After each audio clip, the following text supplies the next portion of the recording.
आज हम बात करते हैं एक ऐसे सिंबल का जिसे कई धर्मों ने अपनाया या कह सकते हैं कई पंथों ने अपनाया। वास्तव में वो हमारे वैदिक सनातन धर्म का हिस्सा है, जिससे जिस प्रकार के लोग उसका अर्थ निकाल पाए उस हिसाब से अपने धर्मों में शामिल किया। इस चिन्ह को जैन धर्म, बुद्ध धर्म और हिंदू धर्म का तो है ही, इसके साथ साथ बहुत सारे ऐसे धर्म हैं जिन्होंने अपनाए और उससे अलग अलग चीज़ें सीख पाए। जी हाँ, हम बात कर रहे हैं स्वास्तिक चिन्ह का। कभी कभी ऐसा देखा जाता है कि कुछ बौद्धिस्ट ऐसे भी होते हैं जो अपने को नास्तिक समझते हैं, फिर भी स्वास्तिक को अपना चिन्ह मानने के लिए दावा पेश करते हैं। स्वास्तिक का मतलब होता है जो अपने में ही आस्तिक हो, वही स्वास्तिक होता है।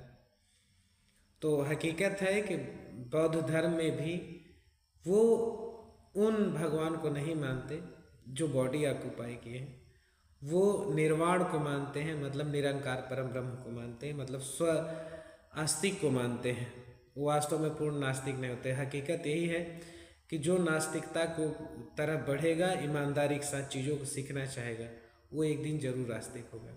इन सब बातों को छोड़ते आगे बढ़ते हैं। स्वास्तिक क्या है? स्वास्तिक आप जानते हैं कि हमारे हिंदू त्योहारों में कई बार बनाया जाता है। इसके बनाने की प्रक्रिया भी है। इसमें एक सेंटर पे चारों तरफ से उस सेंटर की साइड लाइन खींचते हैं, इसका भी बहुत बड़ा रूल है। मैं पहले जब कोई बताता था बचपन में कि इस लाइन को सेंटर के साइड ही खींचना है, मैं सोचता था ऐसा क्या सिंबल बनाना है कि इधर अंदर अंदर से बाहर की तरफ कर दो या बाहर से अंदर की तरफ कर दो, लेकिन इसके पीछे भी लॉजिक है। आगे जब मैं इसका लॉजिक समझाऊंगा तो आप समझ पाएंगे। एक्चुअल में स्वास्तिक एक ऐसा चिन्ह है जो हमारे जो चारों कर्म हैं, काम, अर्थ, मोक्ष, इन सब को यूज करके कैसे हम ब्रह्म तक पहुंच पाए, मतलब एक संतुलित जीवन का निर्माण कैसे करें, इन सब चीज़ों को अपनाते हुए वो उसका सिंबल है। जैसे जो स्वास्तिक चिन्ह होता है उसके बीच का स्थान होता है ब्रह्म का। अब ब्रह्म तक पहुंचने के कई मार्ग होते हैं, जैसे कर्म, मोक्ष, आपका धर्म और काम। काम यहाँ जो मैं बात करूँगा वो काम वो नहीं है जो काम वासना लोग समझते हैं। काम का मतलब चीज़ों का भोग करना सही तरीके से, भोग द्वारा खुद भोगना नहीं, भोग को उसका जो रूल है किसके हिसाब से किस भोग का उपयोग करना है। जैसे मैं एक उदाहरण देना चाहूँगा कि भोजन करना, उतना भोजन करिए या वैसा ही भोजन करिए जितने से आप जितना कार्य करना चाहते हैं उतनी एनर्जी मिल जाए। उससे ज़्यादा या उससे कम, उससे ज़्यादा जब हम भोजन करते हैं तो भोग हमें भोगता है, हम भोग नहीं भोगते। तो कहने के सेंस है यहाँ काम का। अब इन चारों रास्तों को हम अपनाएंगे कैसे? जैसे मनुष्य के अंदर एक गुण होता है अहंकार का। अहंकार को हमें कैसे नियंत्रित करना है? स्वास्तिक चिन्ह में आप देखेंगे कि एक डॉट भी बना होता है। चारों डॉट का एक मतलब होता है। उस डॉट का जो अहंकार के साइड डॉट बना होता है उसका रिप्रेजेंटेशन होता है समर्पण का। तो अगर आपके अंदर अहंकार है और अहंकार होता है, केवल ये कह देना कि मैं हूँ ऐसा, यही केवल अहंकार नहीं है। अहंकार जैसे अपने नाम का, अपने अस्तित्व का, अपने ज्ञान का, किसी न किसी प्रकार का अहंकार होता है। उससे छूटने का तरीका क्या है? समर्पण। अब समर्पण करेंगे तो उसके लिए क्या करना पड़ेगा? प्रोसेस क्या है? समर्पण किसके प्रति? तो वहाँ आता है सारूप्य। सारूप्य का मतलब क्या होता है? साम्य, मतलब जैसे परम ब्रह्म होते हैं, कोई अच्छा खराब कुछ भी करे उसके लिए उनके भाव जो होते हैं वो साम्य में होते हैं। तो उस प्रकार की भावना होनी चाहिए और तब समर्पण करते हैं अहंकार का, तब हमें मोक्ष की प्राप्त होती है। मतलब तब हम बंधनों से मुक्त होना शुरू होते हैं, चाहे सांसारिक बंधन हो चाहे कर्मों का बंधन हो। उससे जब मुक्त होना शुरू होते हैं तब हम ब्रह्म की तरफ अग्रसर होते हैं।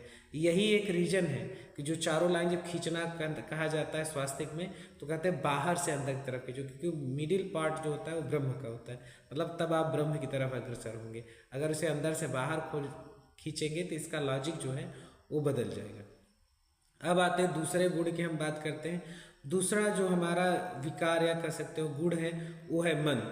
जब मन जानते हैं विचारों का खेल करता है, अलग अलग स्वांग रचाता है ताकि हमारी जो चेतना स्तर है, हमारा जो कॉन्शियसनेस या आत्मा है वो विकारों में फंसना शुरू हो जाए। तो मन को कहाँ लगाना है?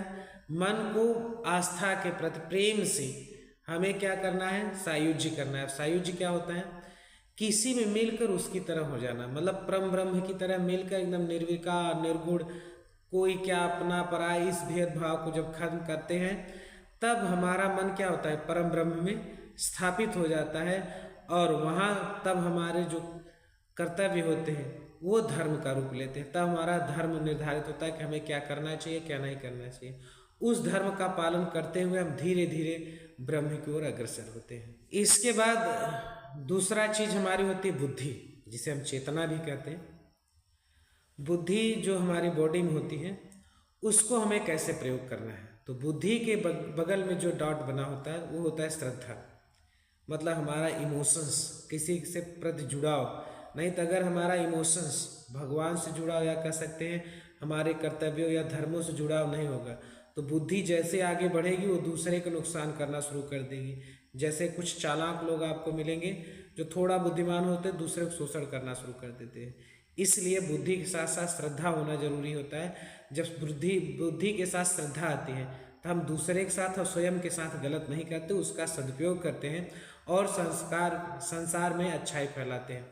अब प्रोसेस क्या है इसका करने के लिए, कि हमें सामीप्य करना पड़ता है। सामीप्य किसका, परम ब्रह्म का।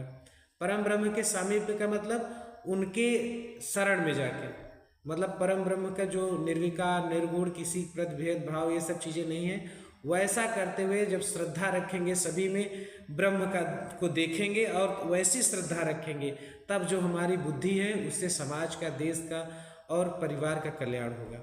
नहीं तो बुद्धि दो धारी तलवार जैसी होती है, आपको अच्छे रास्ते पर जितनी तेजी से ले जा सकते हो उतने बुरे पे भी ले जा सकते हैं। जो आपका विकास कारण है वही विनाश कारण भी बन जाएगा। चौथा सबसे महत्वपूर्ण चीज आती है हमारे जीवन में, चित्त। जैसे होता है चित्त कहीं अगर इधर उधर हुआ तो हमारे जो काम कर रहे हो वो भी डिस्टर्ब हो जाएगा। तो इसको हमें कहाँ लगाना है, तो चित्त को पहले विश्वास के साथ, विश्वास की पूर्णता के साथ, इसके बगल में जो डॉट होता है वो विश्वास को प्रदर्शित करता है। तो इसको विश्वास के साथ हमें क्या करना पड़ता है, सालोक्य करना पड़ता है। अब सालोक्य क्या होता है, कि सालोक्य का मतलब होता है कि परम ब्रह्म जिस चीज जगह निवास करते हैं वहाँ लोक में निवास करना। मतलब हमारा जो चित्त है वो परम ब्रह्म में निवास करता रहे, उसके साथ साथ अगर हम संसार भोग करते हैं तो उसमें हमारी चेतना नहीं फंसेगी, तो हम मोक्ष की तरफ आगे बढ़ेंगे, परम ब्रह्म तक पहुँच पाएंगे। तो ये था स्वास्तिक का मतलब, कि हमें काम, अर्थ, मोक्ष को कैसे बैलेंस करके अपने अहंकार, बुद्धि, कर्म, चेतना, इन सब को कहाँ लगाना है कि इन सब में लगे हुए भी हम परम ब्रह्म तक पहुँच पाए और हम विकारों से ग्रसित न हो। तो स्वास्तिक जो चिन्ह होता है ये दो प्रकार का होता है। एक क्लॉकवाइज होता है जो हमारे हिंदू धर्म किया गया है, जो पॉजिटिविटी और कॉन्शियसनेस के इंक्रीज को इंडिकेट करता है। एक स्वास्तिक चिन्ह होता है जो एंटी क्लॉकवाइज होता है, जिसे हिटलर ने इस्तेमाल किया था। ये निगेटिविटी बढ़ाता है और ये आक्रमण या विनाश का प्रदर्शन करता है। अब कभी भी आप जो स्वास्तिक बनाते हैं, देखिए हमेशा कहा जाता है क्लॉकवाइज बनाने के लिए।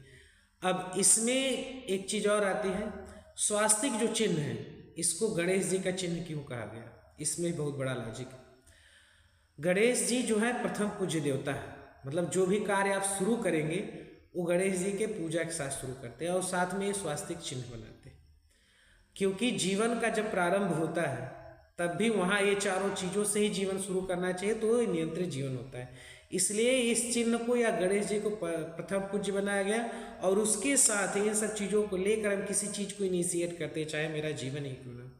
तो जीवन का शुरुआत करने के लिए ये चिन्ह बहुत जरूरी है, क्योंकि हम चीज़ों को बैलेंस करके जीवन जी पाएंगे। इसलिए स्वास्तिक जो चिन्ह है वो गणेश जी का चिन्ह बनाया गया है कि प्रथम पूज्य, इनके साथ जब पहले इनकी पूजा करें, उपासना, तो ये सिंबल बनाएंगे, तो इससे हम सीख पाएंगे जीवन को कैसे जीना है। वैसे बात किया जाए तो जो स्वास्तिक चिन्ह है ये आप सप्तर्षि से भी देख सकते हो। जैसे अलग अलग सीजन में जो सप्तर्षि होते हैं वो नॉर्थ स्टार के चारों तरफ सप्तर्षि के फॉर्म में ही रोटेट करते हैं, वहाँ भी सप्तर्षि बनते हैं। मतलब स्वास्तिक चिन्ह एक एस्ट्रोनॉमिकल इवेंट भी है। तो ऐसे स्वास्तिक के बहुत सारे उपयोग हैं, लेकिन मैं जो आज समझा आप शायद समझ पाए होंगे और इसका प्रयोग करके अपना जीवन, अपने परिवार का जीवन देश के लिए या समाज के लिए अच्छा कर पाए, यही उम्मीद रहेगी। जय श्री राम।